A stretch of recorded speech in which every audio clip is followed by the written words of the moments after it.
사무엘상 26장 10사람들이 기브아에 있는 사울에게 와서 말했습니다. 다윗이 여시몬 맞은편에 있는 하길라 산에 숨어 있는 것이 분명합니다. 사울은 곧 이스라엘에서 뽑은 3,000명의 군사들을 거느리고 다윗을 찾기 위해 10광야로 내려갔습니다.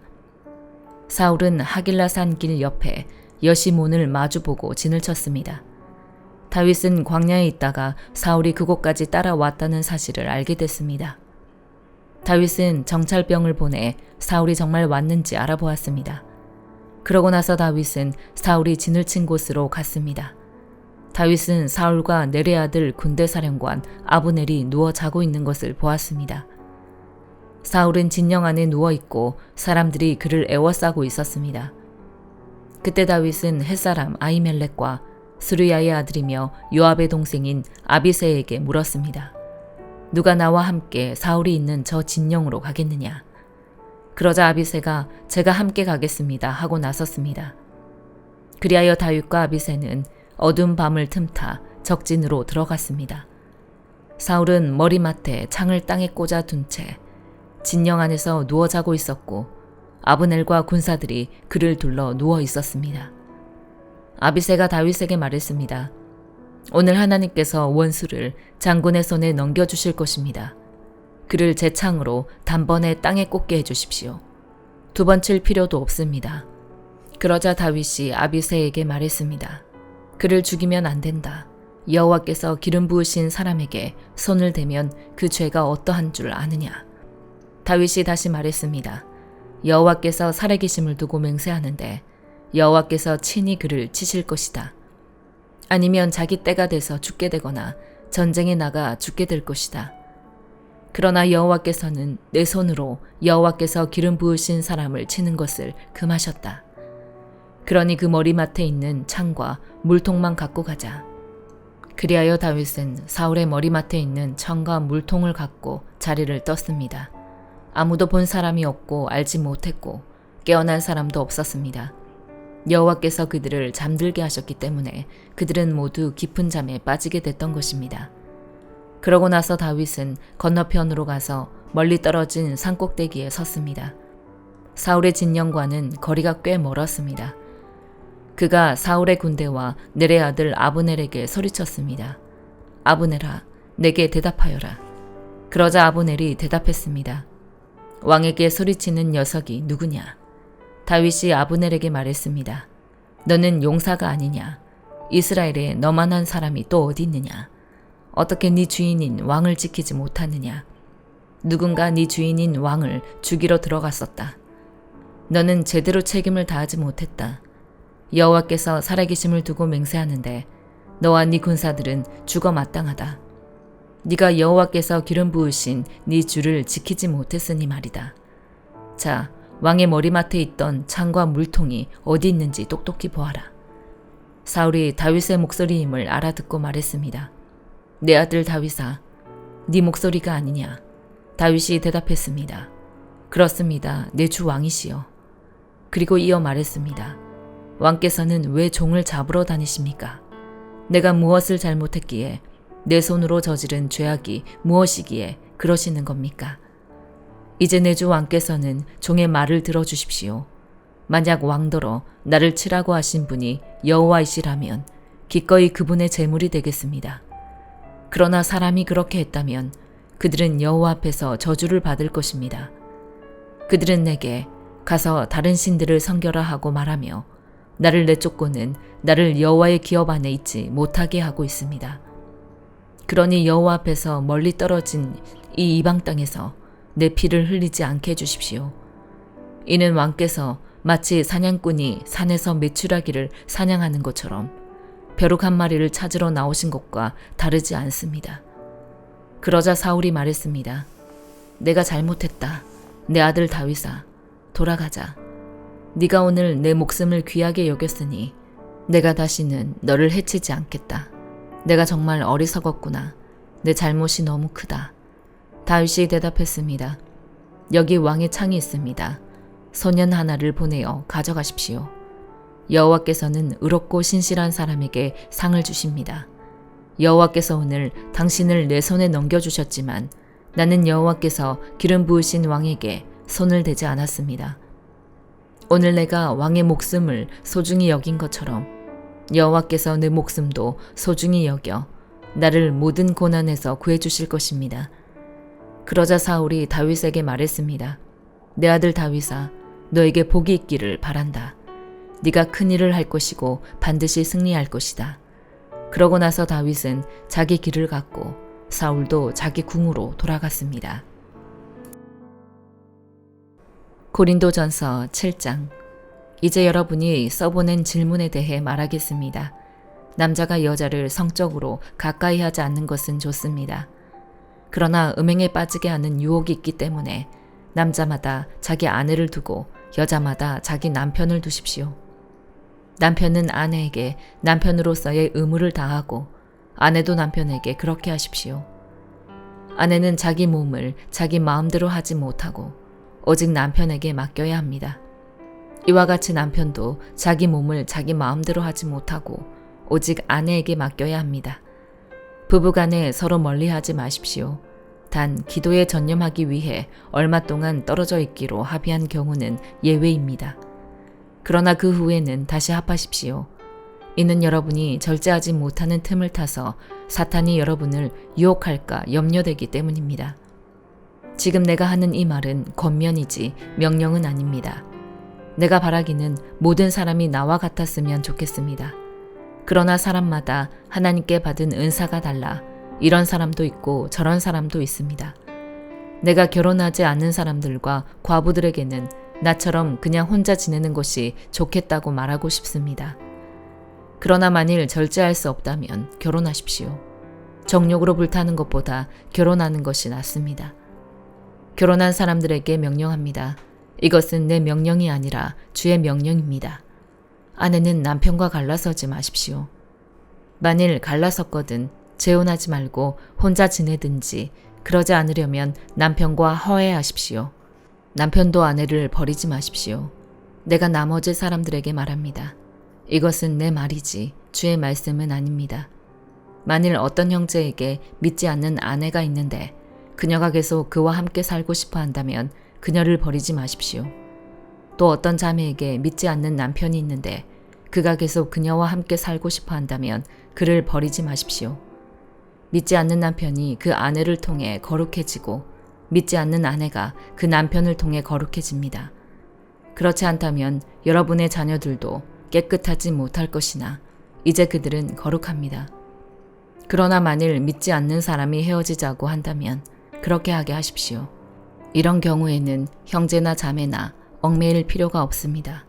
하나님께서는 여러분이 평화롭게 살도록 부르셨습니다. 아내여, 당신이 남편을 구원하는지 어떻게 알겠습니까? 남편이여, 당신이 아내를 구원하는지 어떻게 알겠습니까? 오직 주께서 나눠주신 은사대로 또 하나님께서 부르신 대로 살아가십시오. 내가 모든 교회에 이 같은 원칙을 제시합니다. 할례를 받은 상태에서 부르심을 받은 사람이 있습니까? 할례 흔적을 지워 할례를 받지 않은 사람이 되려고 하지 마십시오. 할례를 받지 않은 상태에서 부르심을 받은 사람이 있습니까? 일부러 할례를 받으려고 하지 마십시오. 할례를 받았든지 안 받았든지 그것은 문제가 아닙니다. 오직 하나님의 계명을 지키는 것이 중요합니다. 각 사람은 부르심을 받은 때의 상태 그대로 머무르십시오. 당신이 종으로 있을 때 부르심을 받았습니까? 걱정하지 마십시오. 그러나 자유를 얻을 수 있는 기회가 있다면 그것을 이용하십시오. 주 안에서 부르심을 받은 사람은 종이라도 주께 속한 자유인입니다. 마찬가지로 자유인으로서 부르심을 받은 사람은 그리스도의 종입니다. 여러분은 하나님께서 값을 치르고 사신 사람들입니다. 그러니 사람의 종이 되지 마십시오. 형제 자매들이여, 각각 부르심을 받은 그대로 하나님과 함께 거하십시오. 결혼하지 않은 사람들에 대해서는 내가 주께 받은 명령이 없으나 주의 자비하심을 힘입은 사람으로서 여러분에게 믿을 만한 의견을 제시합니다. 나는 곧 닥쳐올 환란을 생각한다면 사람이 그냥 지내는 것이 좋다고 봅니다. 당신이 아내에게 매였으면 헤어지려고 하지 마십시오. 당신이 아내에게서 놓였으면 새로 아내를 얻으려고 하지 마십시오. 그러나 당신이 결혼하더라도 죄를 짓는 것은 아닙니다. 또 처녀가 결혼하더라도 죄를 짓는 것은 아닙니다. 그러나 이런 사람들은 육신의 고난을 당하게 될 것이므로 내가 여러분을 아끼는 마음에서 이런 말을 하는 것입니다. 형제 자매들이여, 내가 말하고 싶은 것은 이것입니다. 때가 얼마 남지 않았으니 이제부터 안에 있는 사람들은 없는 사람처럼 하고, 슬픈 사람들은 슬프지 않은 사람처럼 하고, 기뻐하는 사람들은 기쁘지 않은 사람처럼 하고, 물건을 사는 사람들은 그것을 가지지 않은 사람처럼 하고, 세상의 것을 사용하는 사람들은 다 사용하지 못하는 것처럼 하십시오. 이 세상의 모습은 사라져 가고 있기 때문입니다. 나는 여러분이 걱정 없이 살기를 바랍니다. 결혼하지 않은 남자는 어떻게 하면 주님을 기쁘시게 할까 하고 주의 일에 마음을 씁니다. 그러나 결혼한 남자는 어떻게 하면 자기 아내를 기쁘게 할까 하고 세상 일을 걱정하므로 마음이 나뉩니다. 남편이 없는 여자나 처녀는 주의 일을 걱정해 몸과 영을 다 거룩하게 하나, 결혼한 여자는 어떻게 하면 남편을 기쁘게 할까 해 세상 일을 걱정합니다. 내가 이것을 말하는 것은 여러분의 유익을 위한 것이지 여러분을 제한하려는 것이 아닙니다. 오히려 나는 여러분이 이치에 맞게 마음의 혼돈 없이 오직 주만 섬기도록 하려는 것입니다. 그러나 누가 만일 자기의 처녀딸을 시집 보내지 않는 것이 이치에 맞지 않는다고 생각한다면, 그리고 더구나 홍기도 지나고 마땅히 그렇게 해야 한다고 생각한다면 원하는 대로 하십시오. 이것은 죄를 짓는 것이 아니므로 그들이 결혼하게 하십시오. 그러나 그가 마음을 확고하게 정하고 부득이한 일도 없고 또 자기 뜻대로 할 권리가 있어서 자기의 처녀딸을 그대로 두기로 마음에 작정했다면 그는 잘하는 것입니다. 그러므로 자기의 처녀딸을 시집 보내는 사람도 잘하는 것이지만 시집 보내지 않는 사람은 더 잘하는 것입니다. 아내는 남편이 살아있는 동안 남편에게 매여 있습니다. 그러나 남편이 죽으면 자기의 뜻대로 결혼할 자유가 있습니다. 단 주 안에서만 그렇게 해야 합니다. 그러나 내 판단으로는 그녀가 그냥 지내는 것이 더 행복하다고 봅니다. 나에게도 하나님의 영이 계시다고 생각합니다. 에스겔 5장. 사람아, 너는 날카로운 칼을 가져다가 그 칼을 이발사의 면도칼로 삼아 네 머리와 수염을 깎아라. 그리고 저울로 양을 재고 그 털을 나눠라. 포위기간이 끝나면 너는 그 털 가운데 3분의 1을 성읍 안에서 불에 태워라. 또 3분의 1을 가져다가 성읍 주위를 돌아가며 칼로 쳐라. 다른 3분의 1은 바람에 흩날려 보내라. 내가 그들의 뒤를 따라서 칼을 뽑을 것이다. 너는 거기에서 몇 개를 가져다가 그것들을 네 옷자락에 싸라. 또 그 가운데 얼마를 가져다가 그것들을 불 속에 던져서 태워라. 그 속에서 불이 나와 온 이스라엘 족속에게 번질 것이다. 주 여호와께서 이렇게 말씀하셨다. 이것이 예루살렘이니 내가 민족들 가운데 그 성읍을 두고 그 주변의 나라들을 두었다. 예루살렘은 죄악을 행해 그 주변 민족들과 나라들보다 더욱 내 규례와 법령을 거역했다. 그들은 내 규례를 거부했고 내 법령을 따르지 않았다. 그러므로 주 여호와께서 이렇게 말씀하셨다. 너희가 제멋대로 행하는 것이 네 주변 민족들보다 더해 내 법령을 따르지 않고 내 규례를 지키지 않으며 또 네 주변 민족들의 규례조차도 따라 행하지 않았다. 그러므로 주 여호와께서 이렇게 말씀하셨다. 내가 너에게 대적해서 민족들이 보는 앞에서 너희 가운데서 심판을 내릴 것이다. 너의 모든 혐오스러운 것들 때문에 내가 한 적이 없고 또다시는 하지 않을 일을 내가 너에게 행할 것이다. 그러므로 너희 가운데서 아버지들은 자기 아들들을 잡아먹고 아들들은 자기 아버지들을 잡아먹게 될 것이다. 내가 너에게 심판을 내릴 것이고 너희 모든 남은 사람들을 바람에 흩어버릴 것이다. 그러므로 내가 내 삶을 두고 맹세한다. 주 여호와의 말이다. 네가 네 모든 가증스러운 것들과 네 모든 혐오스러운 일들로 내 성소를 더럽혔으므로 내가 너를 세약하게 할 것이며 내 눈이 너를 불쌍히 여기지도 않고 또 내가 너를 긍휼히 여기지도 않을 것이다. 너희 백성 가운데 3분의 1이 전염병으로 죽거나 네 안에서 기근으로 멸망할 것이며 3분의 1은 네 주위의 칼에 맞아 쓰러질 것이고 3분의 1은 내가 바람에 흩어버리고 그들 뒤를 따라가서 칼을 뽑을 것이다. 따라서 내 노여움이 닿으면 내가 그들에 대한 내 분노를 가라앉힐 것이며 내가 측은하게 여길 것이다. 내가 내 분노를 그들에게 다하고 나면 나 여호와가 열정적으로 말했다는 것을 그들이 알게 될 것이다. 네 주변 민족들 가운데서 지나가는 모든 사람들 보기에 내가 너를 폐허로 만들고 모욕의 대상이 되게 할 것이다. 내가 노여움과 분노와 무서운 질책으로 너에게 심판을 내릴 때 그것이 네 주변 민족들에게 모욕의 대상과 조롱거리가 되고 훈계와 경악의 대상이 될 것이다. 나 여호와가 말한다. 너희를 멸망시키려고 내가 끔찍한 기근의 화살과 재난의 화살, 곧 멸망의 화살을 쏠 것이다. 그때 내가 너희에게 기근을 더하고 너희의 식량 공급을 단절할 것이다. 내가 기근과 들짐승들을 너희에게 보낼 것이니 그것들이 너희 자식을 빼앗아 갈 것이다. 전염병과 피 흘림이 너를 쓸고 지나갈 것이고 내가 너희에게 칼을 보낼 것이다. 나 여호와가 말했다. 시편 42편. 오 하나님이여, 사슴이 목이 말라 헐떡거리며 시냇물을 찾듯이 내 영혼이 목이 말라 주를 찾습니다. 내 영혼이 하나님을, 살아계신 하나님을 목말라 합니다. 내가 언제 나아가서 하나님을 뵐 수 있겠습니까? 사람들이 밤낮으로 내게 네 하나님이 어디 있느냐 하니 내 눈물이 밤낮으로 내 음식이 됐습니다. 지난 날들을 생각해보면 내 영혼을 토해내지 않을 수 없습니다. 내가 많은 사람들과 함께 그 행렬을 이끌고 하나님의 집으로 가며 명절을 지키러 가는 사람들 사이에서 기뻐 외치며 찬양했습니다. 오 내 영혼아, 왜 그렇게 풀이 죽어 있느냐? 왜 이렇게 내 속에서 불안해하느냐? 너는 하나님을 바라라. 그 도와주시는 얼굴을 보아라. 내가 오히려 그분을 찬양하리라. 오 내 하나님이여, 내 영혼이 내 속에서 풀 죽어 있으니 요단 땅 헤르몬산 곧 미살산을 바라보며 내가 주를 기억할 것입니다.